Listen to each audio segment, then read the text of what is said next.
My name is Kelsang Namgyal. I'm an ordained Buddhist nun. I live here at Manjushri Centre, which is a Buddhist centre in the Lake District that has been running now and operating as a Buddhist centre for the past 25 years. We run a variety of different spiritual programs here, some for beginners, some for people who've committed their life to Buddhism. And there's a lay and ordained community of about 100 people living here at the moment. With this firm knowledge and remembrance, bless me to be extremely cautious, always avoiding harmful actions and gathering abundant virtue. Samsara's pleasures are deceptive, give no contentment, only torment. I first got involved in Buddhism when I was living in Perth. I'm originally from Australia, and I'd got to a point in my life where sort of externally I'd done nearly everything that I'd wanted to do, but I still wasn't particularly happy or didn't feel my life was that meaningful. So bless me with the strength to practice the Bodhisattva's ordination. And I stumbled across a course on meditation, and within this course they talked a lot about the principal Buddhist ideas that happiness and suffering come from inside you, not from outside you. So no matter how perfectly your life is arranged outside you, you still can feel unhappy if your mind is not sorted out. And not long after that, I came back to live in Britain, and I found out about the NKT and Geshe Kelsang's centres, and I was living in London, and I started going to one of the centres in London, and I guess for what I was looking for, this seemed to have what I wanted, and I felt like there was some connection. Geshe Kelsang is the spiritual director of the NKT. This means that for students of the NKT, he's their spiritual teacher, or we say spiritual guide. Within the different types of Tibetan Buddhism and many Buddhisms, one of the key elements is having one teacher that you follow. And it's perfectly fine at the beginning for people to look at many different traditions or many different teachers before they find a teacher that they feel comfortable with.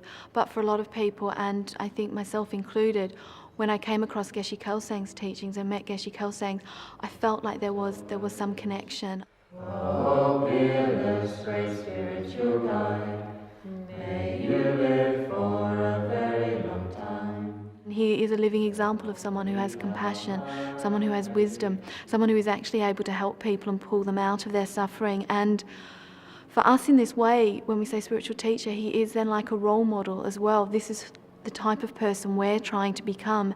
And his role in that way is to inspire us, because you meet someone like him with so much wisdom, so much compassion, and so much effort to help others, then you think that this is what I can become, this is what I'd like to become.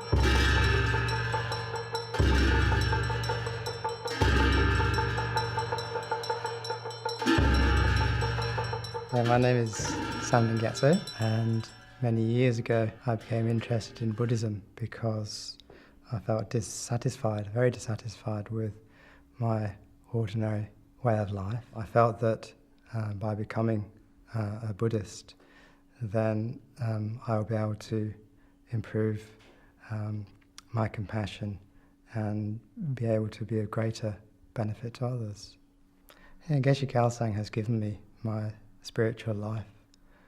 I think due to his appearing in this world, then he certainly has given me hope, and I think he has given a lot of hope to others, really to be able to transcend ordinary life and find a genuine peace and happiness in life. I do think that's one of his greatest gifts to us almost, is that he's presented Buddhism in a way that is completely relevant to our life. So in this way, the study programs are just invaluable, because without understanding Buddha's teachings, we've actually got nothing to try to practice. And sometimes people just sort of try to practice without understanding the teachings, and it just doesn't work. But if you really mix the two in the skillful way that Geshe Kelsang has with these study programs, it just has an enormously powerful influence in your mind.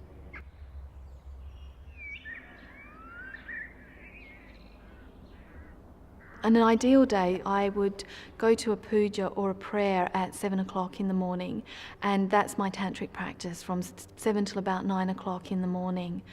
Then after that, there's a little bit of time for breakfast, and then I prepare for, I've got a study class from 11 till 1 o'clock, so I use from 9 till 11 to try and do my study, and because I'm not a very good student, I need all that time to study.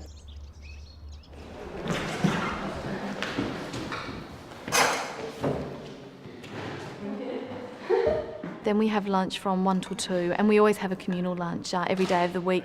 There's a lunch provided for everyone, so not everyone has it, but there's usually a lot of people that have lunch together.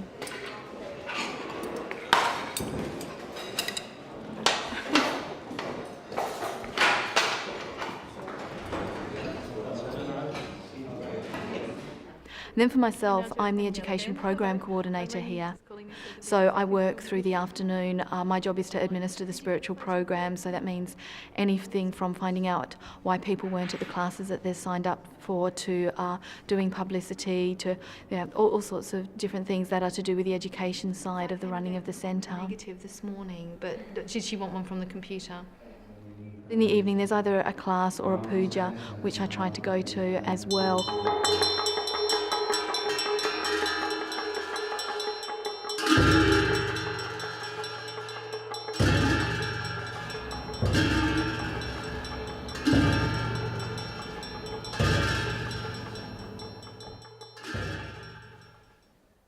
In a typical foundation program class, we begin all classes and actually all pujas with prostrations, and these prostrations are like a sign of respect to the teacher, the previous teachers and all the teachings.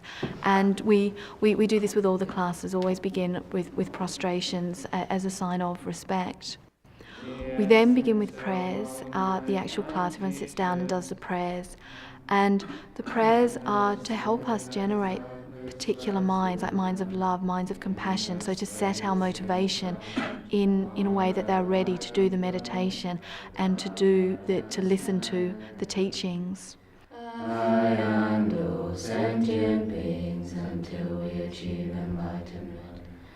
Go for refuge to Buddha, Dharma and Sangha. Through their virtues I collect by giving and other perfections.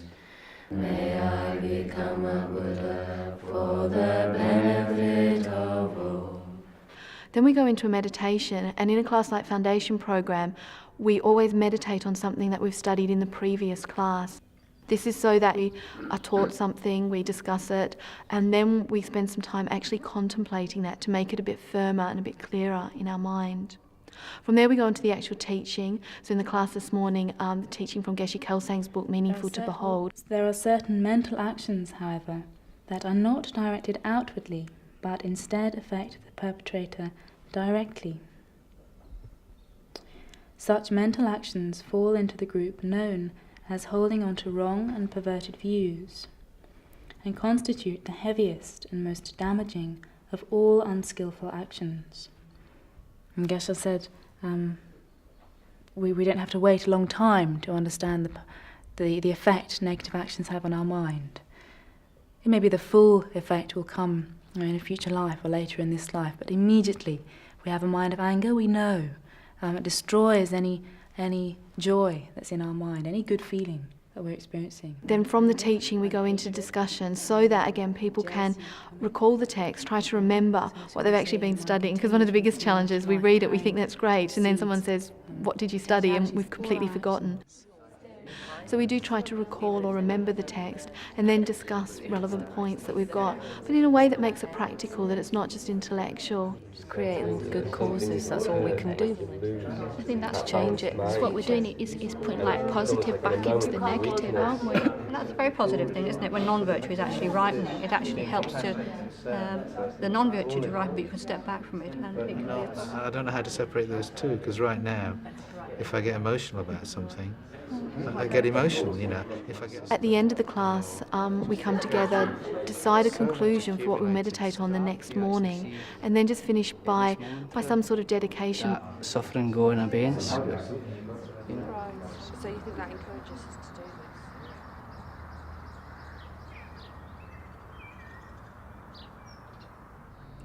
So this is the Manjushri Centre shop.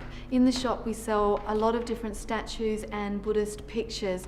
These pictures and statues are mainly for practitioners to put on their personal shrines in their own rooms. And these pictures and statues just serve to remind them of the good qualities of the Buddhas. We also sell the full range of Geshe Kelsang's books and also some sadhanas or some prayers that people can take away and do either at the centre or at home. We only sell Geshe Kelsang's books because within this tradition, within Tibetan traditions, we just follow one teacher and one spiritual guide. So in that way, we encourage people to be buying the books of our teacher, but obviously we're very happy if people have their own spiritual path and buy the books of their own teacher. Furthermore, we need not wait until a future life to experience the women within the NKT are very strong and very powerful, and there's no hesitation to give them leadership roles or organisational roles. And often there is this sense if you are a strong woman or any woman has to hide certain characteristics, I think, to get along, because strong women sometimes make other people around them feel a little bit uncomfortable. But within this tradition, that strength is actually encouraged because it can be used to benefit and help others. So yeah, it is a very nice feeling to be in an organisation that is so supportive of equality, and I'm sure the monks and the laymen feel the same for them, that they're able to just be who they are and there's no pressure on them. So yeah, it's quite a delight actually to be in that position. We have 95 residents here, and each of them, apart from a few who are sponsored by the centre, pay rent every month to the centre, so we get a lot of income from that, and that, because we're a charity, obviously that then gets ploughed back into the centre. In the main building we have 3 meditation rooms. One of them at the moment is currently being redecorated. This is our tantric meditation room, or our Vajragini room. At the moment you can see it's very beautiful with all the gold leafing, but when it's finished it should look really fantastic. Manjushri Centre is actually full at the moment. There's quite a waiting list for people wanting to move in. There's quite a mixture. We've got a couple of families living here. There I think are about 30 ordained people living here, and then a lot of couples and lay people living here. Many people work outside the centre. A lot of people work as carers, but we've got architects, business people as well who are here.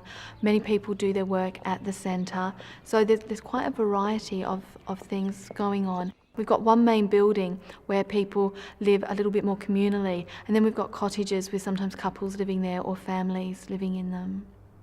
I think the main thing for us was that as a family, wanting to study, wanting to attend pujas, wanting to bring your children up in a Buddhist environment, actually, living in the centre allows you to do that in a way that you can't do if you don't actually live in the centre. I couldn't possibly manage family life without Buddhist teachings, because I just don't think I would do it very well. I mean, however well I do it now, I do it because there's some sort of like Dharma teaching, sort of like going through it, that always helps me to try and find a positive solution. One thing I've learned over the years is that balance between formal practice, sitting on a meditation cushion, and taking those opportunities that a family life offers you to put the practices into operation, into effect, So maybe you won't spend as long as you'd like on your cushion, but you get an opportunity to try and practice patience and try and practice, giving to your kids